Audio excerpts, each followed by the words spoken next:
भाषा हम दो चीज़ों से जुड़ते हैं। भारतीयता अगर हम कहते हैं तो भारतीयता क्या है? अगर हम एक देश के नाते जुड़ते हैं, एक राज्य के नाते जुड़ते हैं, एक क्षेत्र के नाते जुड़ते हैं, एक भाषा के नाते जुड़ते हैं, तो ये जुड़ाव सबसे गहन, सबसे पुष्ट कब होता है? जब हमारी संस्कृति एक साथ जुड़ती है, हमारी परंपराएं एक साथ जुड़ती हैं। और परंपरा और संस्कृति में बाल बराबर का अंतर है।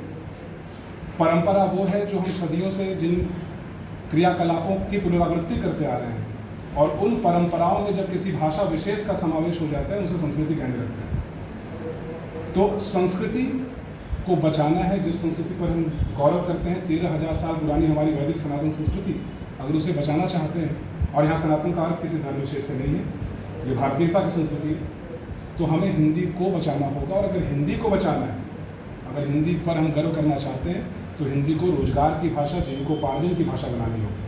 आप चाइना चले जाइए, चीन, आप रसिया चले जाइए, आप स्कैंडिनेवियन किसी भी देश में चले जाइए, भारत को छोड़ के, जिस एशिया के कुछ देशों को छोड़ दिया जाए जो विकासशील की अवस्था में है, उन देशों को छोड़ के आप किसी भी देश में चले जाएं, वहाँ पर भाषा, जिस भाषा में जो उनकी मातृभाषा है, वही उनकी कार्यभाषा है।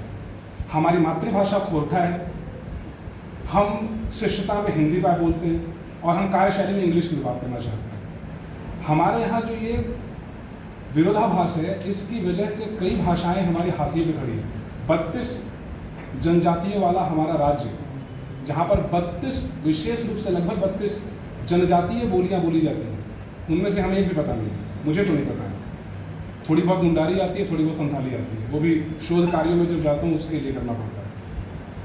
लेकिन बाकी देशों में आप देखिए, वहाँ पर भाषा पर क्या काम हो रहा है। गूगल जब चीन में आता है, गूगल जब चीन में अपना सर्च इंजन डेवलप करना चाहता है, विकसित